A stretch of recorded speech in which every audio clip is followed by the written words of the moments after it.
기도 드리시겠습니다. 우리를 아시고 우리를 보시고 우리를 사랑하시는 주님, 우리를 이름으로도 아시고 영혼으로도 아시고 믿음으로도 알아주시니 감사합니다. 티끌만도 못했던 우리의 머리카락 하나까지도 다 기억하시고 다 지켜주시니 감사합니다. 우리도 오직 사랑으로서 주님을 더욱더 알아가고 주님을 더욱더 알리도록 하겠습니다. 감사합니다. 하늘나라의 모든 것을 버리시고 우리를 선택하시고 영원토록 우리와 함께 하시는 우리 주님 예수 그리스도의 이름으로 기도합니다. 아멘. 자, 오늘은 분명히 알려졌느니라 라는 말씀으로 주님의 은혜를 함께 나누도록 하시겠습니다. 여러분, 레미제라블이라고 하는 소설을 보시면 주인공 장발장은 배가 고파서 빵 한 덩어리를 훔쳤다가 겨우 빵 하나 훔쳤다고 무려 19년 동안이나 감옥에서 옥살이를 해야만 했습니다. 그렇게 오랜 시간을 억울하게 감옥에 갇혀있다 나왔지만 그런 장발장을 반갑게 맞이해주는 사람은 아무도 없었습니다. 전부 다 전과자라고 도둑이라고 범죄자라고 손가락질하고 비난하고 피하기만 했습니다. 그렇게 외롭고 가난하게 살아가던 장발장은 어느 날 한 성당에 들어가서 미리엘 주교를 만나게 됩니다. 미리엘 주교는 장발장을 저녁 식사 자리에 초대했고 그렇게 저녁을 먹으면서 장발장은 자신의 정체를 딱 공개했습니다. 신부님, 사실 나는 전과자요. 나는 범죄자요. 괜찮겠어?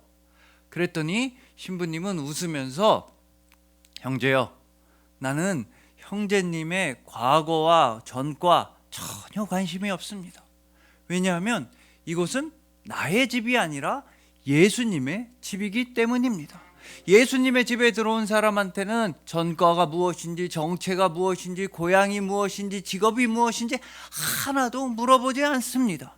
예수님의 집에 들어온 사람들한테 궁금한 건 오직 지금 어떠한 아픔이 있는지, 어떠한 고통과 어떠한 괴로움이 있는지 그것만 물어볼 뿐입니다. 형제님, 이렇게 모든 사람이 등을 돌리던 장발장을 형제요, 형제님이라고 불러주었던 것입니다.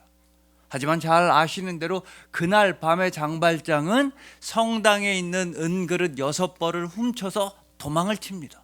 그렇게 도망을 치다가 경찰한테 붙잡혀서 다시 성당으로 끌려왔을 때 미리엘 주교는 그 유명한 말로써 장발장을 편들어 주었습니다.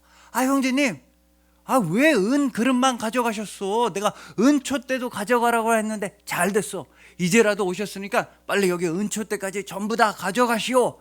이렇게 편을 들어줌으로써 장발장이 다시 감옥에 끌려가지 않게 도와주었던 겁니다. 그 은혜와 그 용서에 큰 감명을 받아서 장발장은 완전히 새로운 사람이 되기로 결심했고 이름부터 마들렌으로 바꾸고 또 다른 도시에 가서 성실하게 생활하다가 나중엔 그 도시의 시장까지 되고 그 도시에 큰 어려움이 닥쳐왔을 때 가난한 사람들의 많은 생명을 구하는 일을 했다는 이야기입니다. 여러분, 이처럼 진정한 용서와 진정한 은혜는 한 사람의 삶을 완전히 달라지게 합니다. 그리고 그렇게 달라진 한 사람을 통해서 수많은 사람들에게 도움과 생명이 주어지게 되는 것입니다. 그러한 사례 중에 최고의 사례가 바로 여러분들입니다. 여러분들은 예수 그리스도의 은혜와 용서로 말미암아 선하고 지혜로운 그리스도인이 되었으며 그런 선하고 지혜로운 그리스도인이 된 여러분들을 통해서 여러분들의 가족들이라든지 여러분의 일터와 여러분의 친구와 이웃들이 하나님 나라의 능력을 몸소 체험하게 되는 것입니다. 우리 주님 예수 그리스도의 은혜는 바로 여러분들을 통해서 가장 환하게 빛나게 되는 것이며 가장 아름다운 맛을 내게 되기 때문에 그래서 예수님께서는 여러분들을 보고 세상의 빛이다, 세상의 소금이라고 말씀해 주신 것입니다. 바로 오늘 본문에서도 우리가 상상할 수 있는 가장 최악의 고통을 겪고 있었던 한 여인 룻이 등장합니다. 룻은 남편도 죽고 돈도 하나도 없고 시어머니랑 딸랑 둘이서 험난한 세상 가운데 버려졌었습니다. 하지만 하나님께서는 그러했던 룻한테 시어머니 나오미를 통해서는 새로운 길, 믿음의 길을 보여주셨고, 오늘 본문에 나오는 보아스를 통해서는 새로운 가정을 허락해 주셨습니다. 왜냐하면 하나님께서는 룻의 모든 믿음과 효심과 충성과 순종을 분명히 알고 계셨기 때문이며, 또한 그 하나님께서는 동일하게 여러분들의 믿음과 순종과 헌신을 분명히 알고 계십니다. 그래서 아버지 되시는 하나님께서는 여러분들에게 완전한 생명의 길과 너무나 거룩한 가정과 영원한 사랑을 베풀어 주셨으니 바로 예수 그리스도이십니다. 예수님께서는 여러분들의 아픔 다 아시고, 여러분들의 눈물도 다 아시고, 여러분들의 고통을 다 아시고서는 여러분들을 도와주시기 위해서, 여러분들을 위로하시고 여러분과 함께 해주시기 위해서 예수님은 여러분들을 다름이 아니라 형제요 자매라고 불러주셨던 것입니다. 그래서 여러분들은 예수님께서 제일로 사랑하시는 예수님의 가족분들이신 것입니다. 그래서 오늘은 오늘 본문 말씀을 통해서 하늘나라에까지 분명히 알려지도록 최선을 다해 열심히 신앙생활을 하고 서로를 열심히 돕고 사랑하는 우리 모두가 되기를 소망해 봅니다. 예수님께서 여러분을 향하신 그 멈추실 수 없는 사랑을 십자가를 통해서, 또한 부활을 통해서 확실하게 표현해 주시고 확실하게 증명해 주신 여러분들을 주님의 이름으로 축복합니다.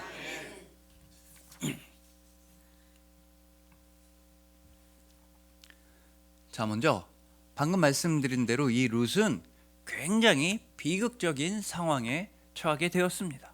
룻은 원래 모압이라고 하는 땅에 살고 있는 여인이었는데 유다 베들레헴으로부터 이 모압으로 이민을 온 한 남자와 결혼을 하게 되었습니다.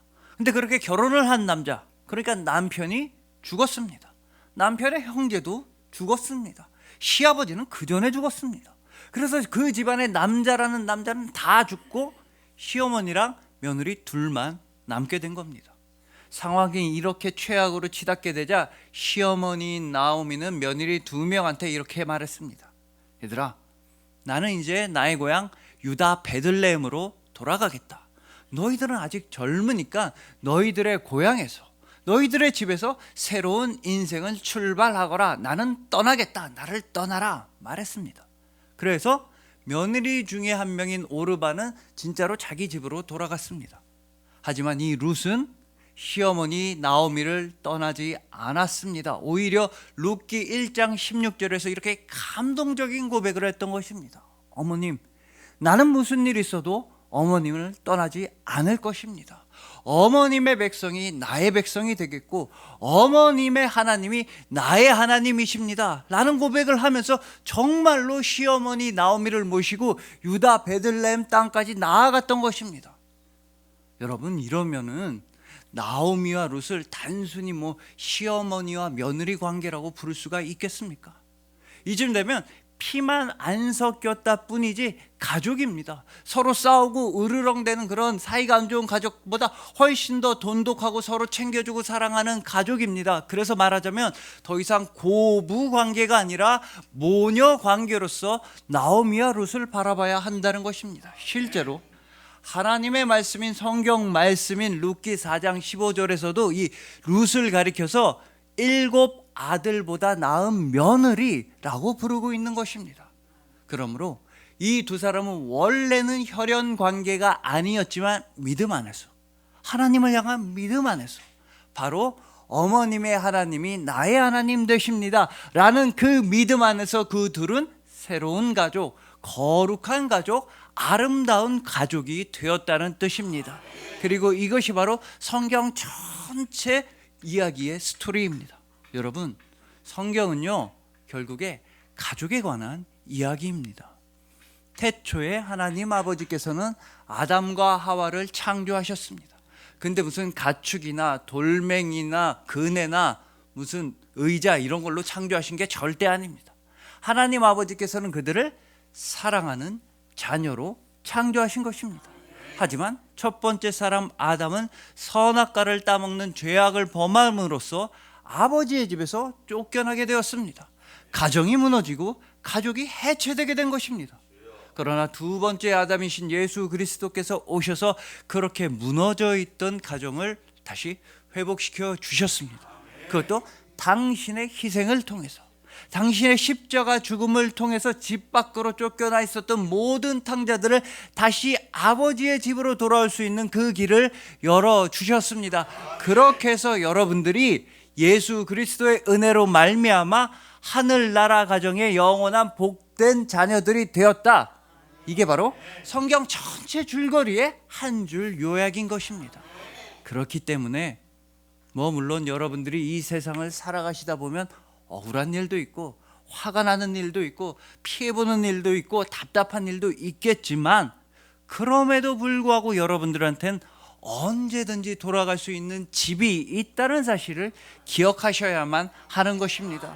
아무리 사람들이 여러분들을 비난하고 핍박하고 여러분들한테 못되게 군다 할지라도 항상 무조건 여러분의 편이 되어주시는 아버지가 계신다는 그 사실이 얼마나 큰 힘이 되는지 모릅니다.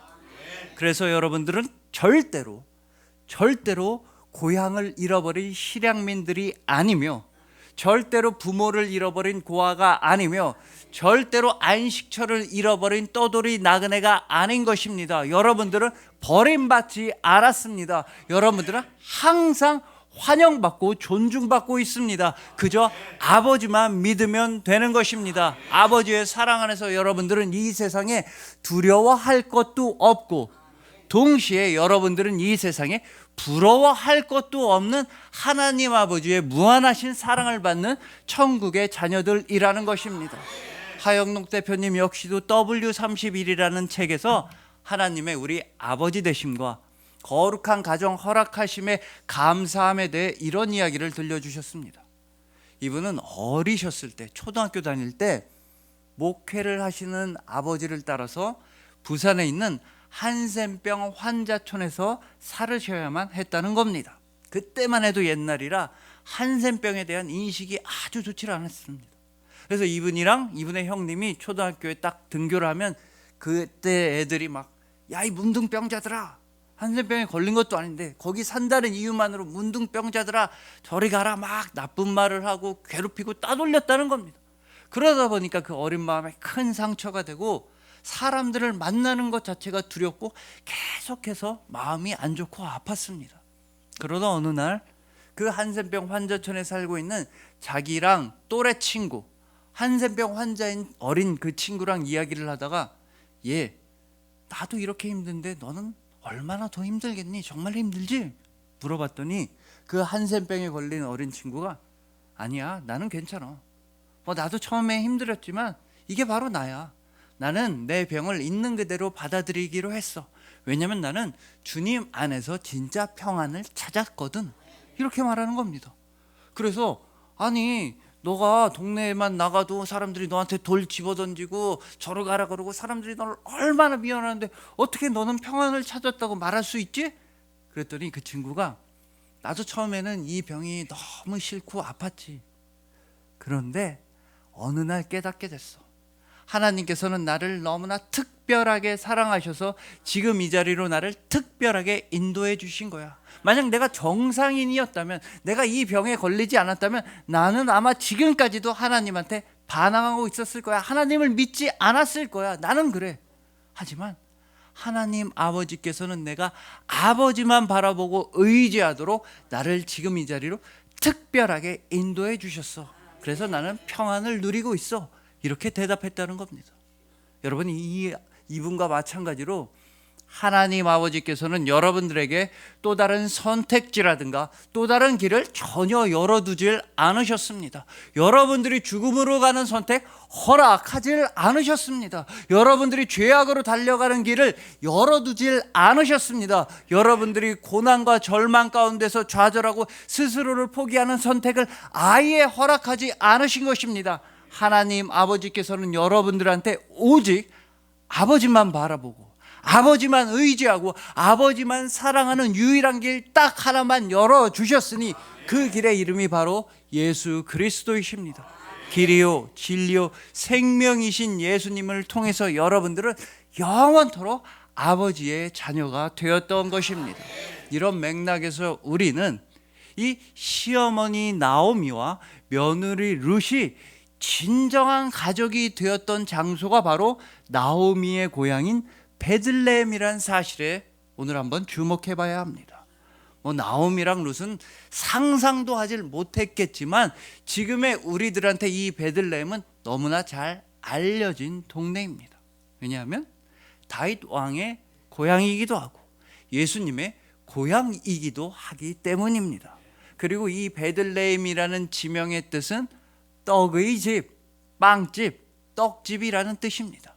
그리고 이 베들레헴, 떡의 집인 베들레헴에서 태어나신 예수님께서는 요한복음 6장에서 2번이나 나는 생명의 떡이다, 나는 생명의 떡이다 말씀해 주셨습니다. 나에게로 오는 자는 다시는 배고프지 않을 것이다, 나에게로 오는 자는 다시는 목마르지 않을 것이라고 약속해 주셨습니다. 왜냐하면 바로 생명의 떡이신 예수 그리스도의 십자가 죽음을 통해서 여러분들은 다시는 배고프지 않고 다시는 목마르지 않는 천국의 백성이 되었기 때문입니다. 예수 그리스도의 부활을 통해서 여러분들은 다시는 사망을 겪지 않는 영원한 부활 생명의 자녀가 되었던 것입니다. 오직 예수 그리스도의 사랑 안에서 여러분들은 영원토록 사랑을 받는 아버지의 자녀가 되었던 것입니다.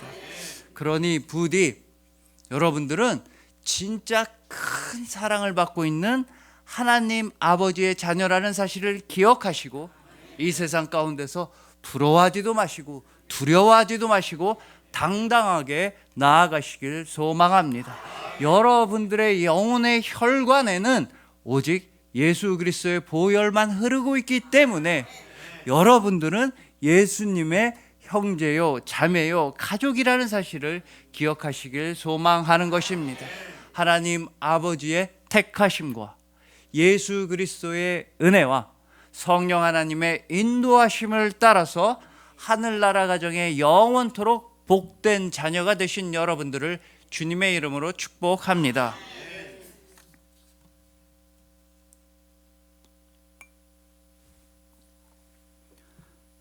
자, 다음으로 나오미랑 룻이 이렇게 나오미의 고향인 베들레헴으로 돌아왔지만 그래도 그들은 먹고 살 길이 전혀 없었습니다. 돈도 없지, 남편들도 없지, 인맥도 없지, 가진 거 다 하나도 없어서 먹고 살 길이 막막했습니다. 그래서 룻은 당시에 가장 가난한 사람들이 생계를 위해 하던 일에 뛰어들게 됩니다.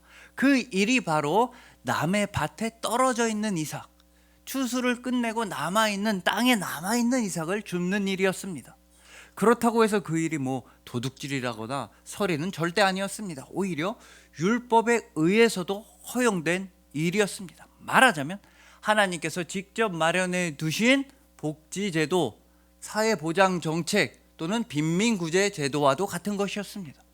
그렇지만 오늘 본문에 나오는 보아스는 그저 정책적인 차원을 넘어서고 제도적인 수준을 뛰어넘는 진정한 이웃사랑의 면모를 룻한테 베풀었던 것입니다.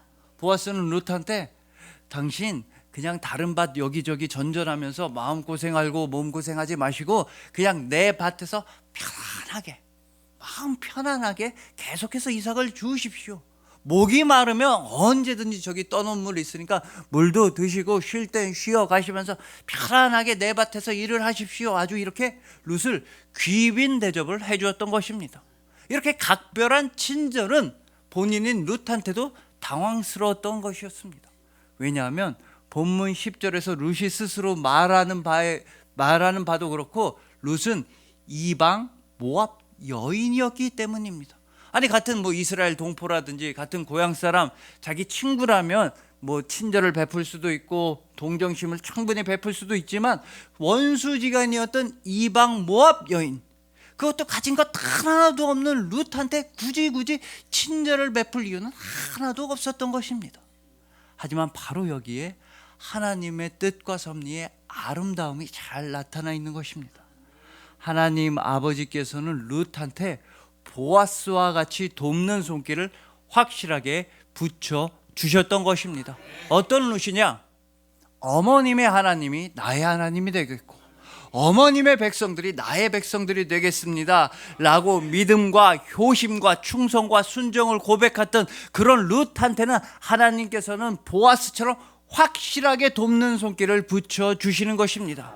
그렇기 때문에 지금 이 자리에서 주님을 향한 믿음과 충성을 고백하면서 예배를 드리시는 여러분들은 절대로 이 땅 가운데 홀로 버림받은 분들이 아니라는 것입니다. 하나님 아버지께서는 여러분들에게 확실하게 돕는 손길을 확실하게 붙여주셨습니다. 일단은 여러분들을 돕는 교회와 성도님들이 있고, 또한 여러분들에게 가정도 있고 일터도 있고 이웃들도 있습니다. 또 지금 당장 우리가 알지 못한다 할지라도 하나님께서는 여러분들에게 하나님만의 돕는 손길을 붙여주시는 것이며, 그 무엇보다도 우리 주님 예수 그리스도께서 가장 강력한 손길로서 바로 죄 용서의 손길과 구원의 손길로서 여러분들을 도와주셨던 것입니다. 그러나 너무나 안타깝게도 이 세상에는 아직도 나 혼자서도 알아서 잘 살 수 있어, 독불장군처럼 이렇게 말하는 분들이 참 많이 있습니다. 나 혼자도 부자 될 수 있어, 나 혼자서도 아주 잘 먹고 잘 살 수 있어, 이렇게 말하는 분들도 안타깝습니다만은 나 혼자서도 착하게 살 수 있어, 나 혼자서도 다른 사람 도우면서 아주 또 지혜롭게 거룩하게 잘 살 수 있어, 이렇게 말하는 분들도 너무나 안타까운 것입니다. 여러분, 이 사람이라는 존재가 혼자 있을 때면 얼마나 악해질 수 있는지를 숙명여대 사회심리학과 박지성 교수님은 이런 심리학 실험 하나를 통해서 말씀해 주십니다. 이 심리학 실험은 심리학 역사에서 앞으로는 다시는 있을 수가 없고 다시는 있어서도 안 되는 너무나 잔인하고 끔찍한 실험이라는 겁니다. 이 실험이 진행되는 방식은 의외로 간단합니다. 실험에 참가하는 사람들을 둘로 나눕니다. 그리고 절반은 선생님 역할을 하게 하고 나머지 절반은 학생 역할을 하게 하는 겁니다. 그리고 선생님 역할하는 참가자 1명, 학생 역할하는 참가자 1명씩을 각각 방으로 들어가게 합니다. 그리고 그 방을 서로 연결하는 마이크와 스피커를 통해서 선생님 역할 참가자는 그냥 시험 문제를 계속해서 내면 되고, 학생 역할 맡은 참가자는 그 문제들을 계속 맞추면 되는 겁니다. 간단합니다. 그런데 여기에 아주 문제적이고 논쟁적인 상황과 조건을 하나 추가했습니다. 그건 바로 학생 역할 참가자가 문제를 하나씩 틀릴 때마다 선생님 역할 맡은 참가자가 그 학생 역할 맡은 참가자에게 전기 충격을 줄 수 있는 버튼을 누르게 만든 것입니다. 물론 처음 틀렸을 때는 한 5V, 10V 이렇게 약한 전기 충격을 주는 겁니다. 그래서 받는 사람도 내가 틀렸나 보다, 뭔가 느낌이 온다, 이게 전기인가? 그 정도로만 알겠습니다. 근데 버튼을 점점 강도를 세게 해서 만들어서 설치해 놓은 겁니다. 그래서 나중에는 50V, 100V, 150V 해서 최대치로는 상대방한테 가할 수 있는 전기 충격의 최대치로는 450V 버튼까지 만들어 놨습니다. 여러분, 그러면 사람한테 450V 전기를 흘려보내면 어떻게 되겠습니까? 진짜 큰일이 나는 겁니다. 죽을 수도 있는 겁니다. 이렇게 설정을 하고 실험을 시작했습니다.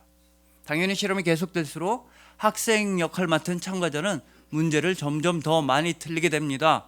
그러면 선생님 역할 맡은 참가자는 점점 더 세게 전기 충격 버튼을 눌렀습니다. 그래서 한 100V 넘어가고 그러니까 저쪽 방에서 막 고통스러운 비명이 들리는 겁니다. 너무 아픕니다, 못하겠습니다, 실험이고 뭐고 나 좀 꺼내주세요, 아파서 살려주세요, 막 이런 소리가 들리는 겁니다.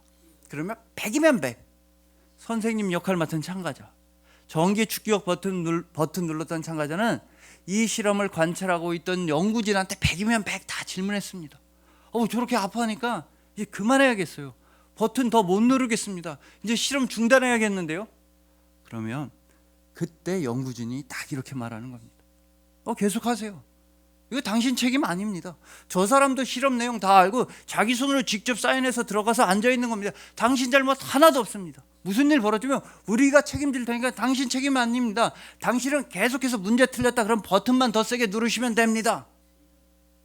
그렇다면 여러분, 실험에 참가한 전체 참가자 중에 과연 몇 퍼센트나 되는 사람들이 450V 버튼, 사람을 죽일 수 있는 그 최대치인 450V 버튼을 눌렀을까요?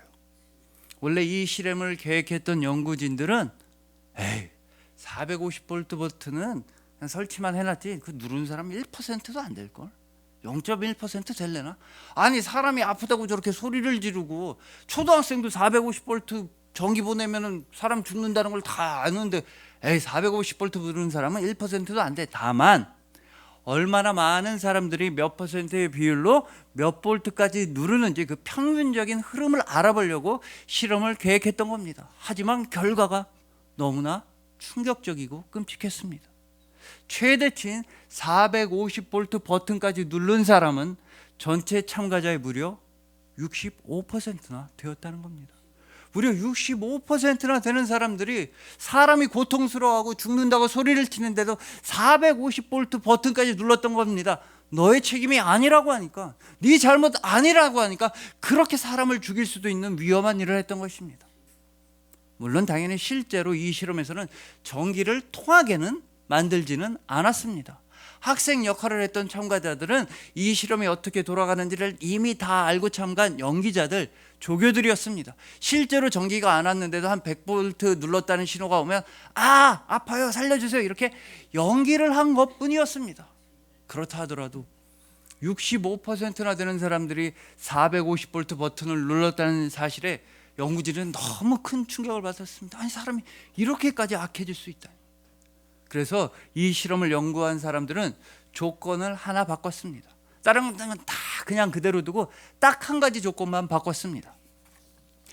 선생님 역할을 맡은 참가자를 방에 들어가게 할 때 2명이 들어가게 한 겁니다. 아까는 혼자서만 들어가서 버튼을 눌렀다면 이번엔 2명이 들어가게 했습니다. 그리고 버튼을 누를 때마다 둘이 대화를 해서, 둘이 상의를 하고 토론을 해서 버튼을 누르게 한 겁니다. 이 50V, 100V 버튼 눌러도 되는지, 이게 옳은 일인지, 사람한테 너무 심한 건 아닌지 둘이 대화를 해보고 합의하고 둘이 합의가 되면 그때 버튼을 누르도록 조건을 변경한 것입니다. 그렇게 되자 450V 버튼을 눌렀던 사람의 비율이 65%에서 크게 떨어졌다고 합니다. 어디까지 떨어졌느냐? 0%였습니다. 아무도 누르지 않았습니다. 그냥 둘이서 대화하게만 했더니, 둘이 합의하고 토론하고 누르게 했더니 아무도 450V 버튼을 누르는 끔찍한 일을 하지 않았다는 것입니다. 여러분, 이처럼 우리 인간은 혼자의 힘으로서는, 나 혼자서는 제대로 살 수가 없습니다. 나 혼자서는 거룩하고 선하고 지혜롭고 아름답게 살아갈 수가 없으며, 무엇보다도 나의 힘으로서는 절대로 구원을 받을 수도 없고 생명을 얻을 수도 없고 사랑을 받을 수도 없었습니다. 그러나 하나님께서는 여러분과 함께 하십니다. 하나님께서 여러분과 함께 하시고 여러분을 도와주시고 여러분을 품어주시고 여러분을 자녀로 영원토록 품어주셨던 것입니다. 더군다나 오늘 본문의 보아스가 룻한테 이런 각별한 친절을 베풀었던 그 이유를 우리가 알게 되면, 하나님 아버지께서 왜 그렇게까지 여러분들을 아끼시고 여러분들을 그렇게 도우시고 여러분들을 너무나 사랑하시는지 그 이유 또한 우리는 알 수 있는 것입니다. 오늘 본문 11절입니다. 보아스가 그에게 대답하여 이르되 내 남편이 죽은 후로 내가 시어머니에게 행한 모든 것과 내 부모와 고국을 떠나 전에 알지 못하던 백성에게로 온 일이 내게 분명히 알려졌느니라. 여러분 보십시오. 룻이 행했던 모든 일들이 보아스에게 분명히 알려졌다는 것입니다. 룻이 시어머니 나오미에게 해드렸던 모든 일들이 보아스에게 분명히 알려졌습니다. 룻한테 있어서는 쾌적하고 안락하고 편안하고 룻한테는 굉장히 익숙했었던 그 고향과 부모를 다 떠나서 과감하게 자신이 알지 못하던 유다 베들레헴으로 넘어온 일이 보아스에게 분명히 알려졌다는 것입니다. 그래서 이제는 보아스가 룻 당신을 도와주겠습니다 라고 말하는 것입니다. 그러나 우리의 하나님 아버지께서는 이 보아스보다 훨씬 더 분명하게, 훨씬 더 확실하게, 훨씬 더 영원토록 여러분들이 행한 모든 일들을 다 알고 계십니다. 여러분들이 하나님 아버지께 간절히 기도했던 것 하나님 분명히 알고 계십니다. 여러분들이 하나님 나라를 위해 수고하고 애쓴 모든 일 하나님 아버지께 분명히 알려졌습니다. 여러분들이 한 명의 영혼이라도 구하기 위해 정말 최선을 다해 전도하고 복음을 정한 모든 일들 하늘나라에 분명히 알려졌습니다. 여러분들이 교회에 와서 청소하시고 헌신하시고 봉사한 모든 일들 하나님 아버지의 귀에 분명히 알려졌던 것입니다. 무엇보다 여러분들이 룻처럼 여러분들한테 있어서는 쾌적하고 안락하고 편안했던 모든 것들을 다 떠나서 과감하게 여러분들의 삶 전체를 과감하게 예수 그리스도에게 내어 맡긴 것이 하나님 아버지께 분명히 알려졌습니다.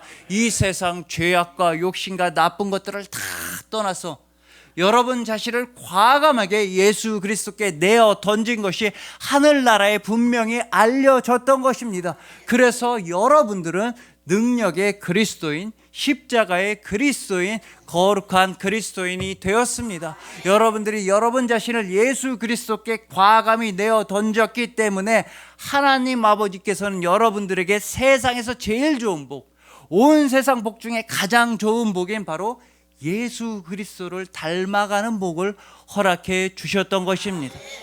오직 우리보다 앞서서 우리보다 먼저 예수 그리스도께서 먼저 당신 자신을 과감하게 내어 던지셨기 때문입니다. 여러분, 우리야 하늘나라를 향해 우리 자신을 내어 던졌습니다. 영원하고 행복하고 생명의 그 나라를 위해 우리는 우리 자신을 하늘나라에 내어 던졌지만 예수님께서는 정반대로 하늘나라로부터 이 땅을 향해 당신 자신을 내어 던지셨습니다. 예수님은 하늘나라의 모든 부귀와 영광과 존귀를 다 버리시고 십자가를 향해 당신 자신을 내어 던지셨으며 죽음을 향해 당신 자신을 내어 던지셨던 것입니다. 오로지 여러분들에게 하늘나라를 선물해 주시기 위함이었습니다. 바로 예수님의 나라가 여러분들의 나라가 되라고, 예수님의 집이 여러분들의 집이 되라고, 예수님의 생명이 여러분들의 생명이 되라고 예수님은 십자가에서 죽으셨던 것입니다. 그 결과 여러분들은 예수님의 부활 생명을 누리고 있습니다. 그 결과 여러분들은 예수님의 나라와 예수님의 집과 예수님의 고향에 머물게 되었습니다. 그래서 여러분들의 나라와 고향과 집과 생명 전부 다 예수 그리스도의 부활 생명 안에 있으며 여러분들은 영원토록 부활 안에서 하나님 아버지의 사랑을 받는 복된 자녀가 되었던 것입니다. 그리하여 영원 전부터 하나님 아버지께서 이미 사랑하시는 자녀로 선택하여 주신 여러분들, 절대로 세상에 홀로 버림받은 것이 아니라 하나님 아버지께서 확실하게 돕는 손길인 교회와 성도님들과 이웃을 보내주시고 가장 강력하게 돕는 손길인 독생자 예수 그리스도를 보내주신 여러분들, 예수님께서 기꺼이 당신의 나라와 집과 생명을 모두 다 내어주실 만큼 너무나도 예수님께서 사랑하시는 여러분들을 진심으로 사랑하고 축복합니다. 기도드리시겠습니다. 우리를 아시고 우리를 보시고 우리를 사랑하시는 주님, 우리가 얼마나 힘들게 버텨왔는지 다 알고 계시고 우리가 어찌나 억울했는지 다 알고 계시고 우리의 눈물을 알고 계시는 주님, 그 십자가 보혈로서 우리의 고난과 아픔을 치유하여 주시고 우리의 허전함과 막막함을 부활 소망으로 채워주시니 참으로 감사합니다. 우리의 아주 작은 헌신도 귀하다고 칭찬해 주시고 우리의 아주 작은 기도도 모두 다 들어주시니 감사합니다. 우리의 마음을 알아주시는 분은 주님밖에 없습니다. 우리의 마음도 주님의 마음도 오직 사랑 하나뿐입니다. 하늘나라의 모든 것을 다 버리시고 대신에 우리를 선택하시고 영원토록 우리와 함께하여 주시는 우리 주님 예수 그리스도의 이름으로 기도합니다. 아멘.